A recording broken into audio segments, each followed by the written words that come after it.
Hello and welcome to this short video on FODMAP food intolerance testing. So food intolerance has become very prominent at the moment for lots and lots of people. I don't know about you, but most people seem to be getting upset digestive systems from eating gluten, wheat, lactose, or eating a diet where they're not actually sure what it is that they're intolerant to or have a slight sensitivity to. So here at Holistic Health and Healing, we're able to run through in a 90-minute session to identify 285 different foods to give a score using kinesiology to rate how intolerant you are to a specific food or food group. And I'll give you a little example of that. If you just look at the screen here at the moment, if I just scroll down a little bit, you'll see a little bit of the detail there and what's a food allergy and what's a food intolerance, some of the different common food allergies and intolerances as they've been grouped together. A lot of people have intolerances to lectins, and we run through all of those, some of the anti-nutrients they're called. So it's like they have this enzyme on them that stops little insects and things like that from actually trying to ingest the food, and it's that becomes intolerant in people's guts. And it's the same with oxalates too, another class of anti-nutrients that causes a lot of pain and discomfort and inflammation in people. So I'll just give you a slight little example here. So kinesiology has been around for over 155 years. It's absolutely amazing. Chiropractors use it, acupuncturists, dietitians can use it, kinesiologists. And what we do when we put the arm up, we can ask the body for yes and no results. For a yes result, we get a very solid lock on the arm, like you're stronger than Superman and can't push the arm down with a yes, whereas a no results, we see a little drop in the arm. And with the food intolerance testing, they're all completed remotely because as a practitioner, the practitioner can point into your soul spirit within your heart center and then ask for a lock with a yes or a no, yes, no, or with their arm up as a yes and a no. So you don't actually have to be in person for the food intolerance testings. And the practitioners at Holistic Health and Healing are fully trained in muscle testing techniques, which can be employed with food intolerance testing.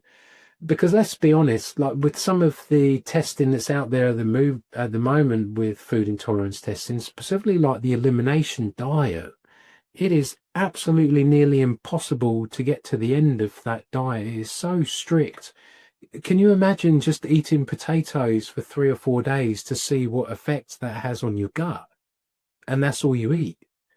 And then after that, just eating broccoli to see how that goes.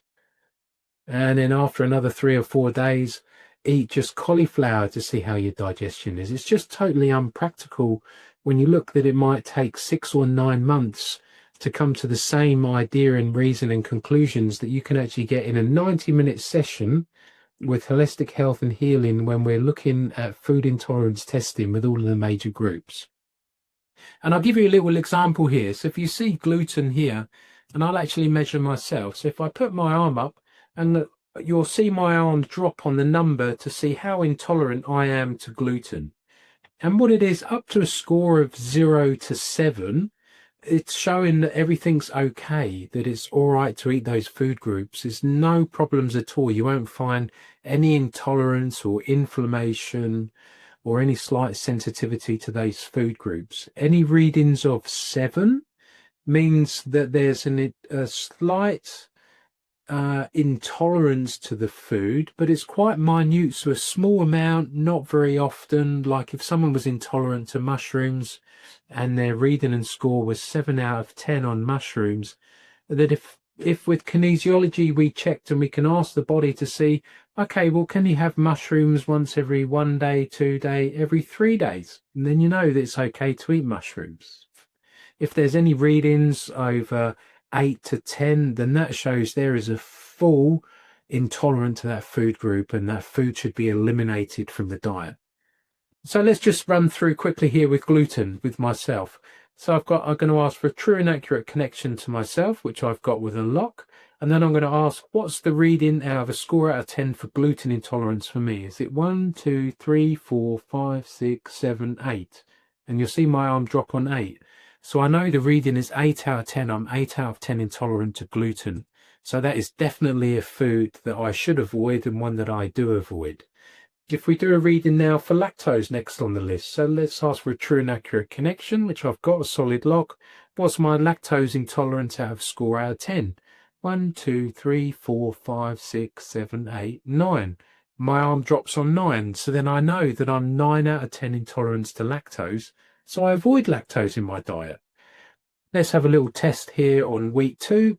So I ask for a true and accurate connection, which I've got a solid log. What's my wheat intolerance? 1, 2, 3, 4, 5, 6, 7, 8 as well. So I know I'm 8 out of 10 intolerant to wheat, so then I can eliminate it from my diet. The food intolerance testing will change your life if you are unsure about what foods are good for you, or what foods that may be in your diet that you're not sure about that is causing a level of inflammation, irritation, or that you're intolerant to. So during the FODMAP testing, we'll run through all of the vegetables and legumes that you may eat. You can see it's a very, very, very comprehensive list, from broccoli to corn to carrots to celery, spinach, kale. They show up quite regularly during FODMAP testing. We go all the way down through all of the fruit next up, and you can see we've got a list of all of the fruits. So it's basically any food that you eat or consume, we will test. And we can do that remotely to get a reading and a score to see whether you have a slight sensitivity to a food or food group, or whether you have a full intolerance to that food group. We'll also test all of the breads, cereals, grains and pastas. You can see how comprehensive this list is. Just on there, there's about 40 items. All of the bread lists, from granary and white bread, naan breads for those people that like curries. Yep, we can test you for that too. We go through all of the rice and lentils as well, brown rice, black rice, red, green, black lentils, all of the nuts and seeds we can test too.